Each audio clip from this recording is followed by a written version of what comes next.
Ibinahagi ng ilang kababaihan ang kanilang husay at galing sa larangan ng pagnenegosyo at sining sa pakiisa sa Session Road in Bloom. Yan ang ulat ni Christine Bornolia sa Baway ng PTV Cordillera. Ngayong buwan ng kababaihan, nagkakaisa ang pamahalaan at iba't ibang sektor upang kilalanin at ipagdiwang ang katatagan at kakayahan ng mga kababaihan. Sa larangan ng pagnenegosyo, hindi lamang mga kalalakihan ang may lakas at husay. Ito ang pinatunayan ni Joanne na may-ari ng isang art shop na unang beses na sumali sa Session Road in Bloom bilang exhibitor ng stationery at lifestyle goods tulad ng stickers, handmade jewelry at iba pang mga produkto. Para sa kanya, ang pagnenegosyo ay isang plataporma para maipakita ang kakayahan ng mga kababaihan sa larangan ng sining at entrepreneurship.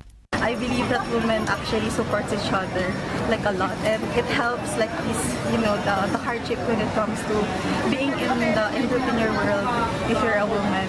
And I actually believe that if I actually work with women, they will understand my hardships. Dagdag pa ni Joanne, bagamat nakaranas ng diskriminasyon, malinaw sa kanya ang kanyang hangarin na magtatag ng isang permanenteng stationery shop sa Baguio City na magbibigay diin at magtatampok sa mga likha ng mga kababaihan. Si Danica naman na nasa likod ng Creativity On-Site Souvenir Shop, nagsimula rin sa simpleng pagpiprint ng t-shirt bilang kanyang hobby. Inilunsad niya ang kanyang Creativity On-Site Souvenir Shop kung saan maaaring bumili ng customized coin purse at bags. Katulad din ni Joanne, hindi naging madali ang kanyang pinagdaanan. Naranasan din niyang hindi seryosohin o maliitin ng iba dahil siya ay babae. Normally kasi hindi naman sa stereotype kasi normally kasi sa babae, parang hindi kami masyadong pinaprioritize as women kasi syempre yung parang mahina yung loob.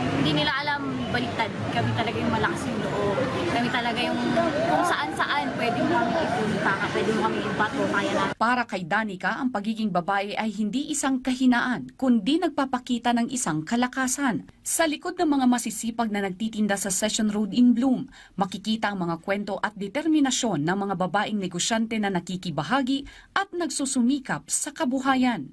Christine Bornolia sa Baway, para sa Pambansang TV sa Bagong Pilipinas.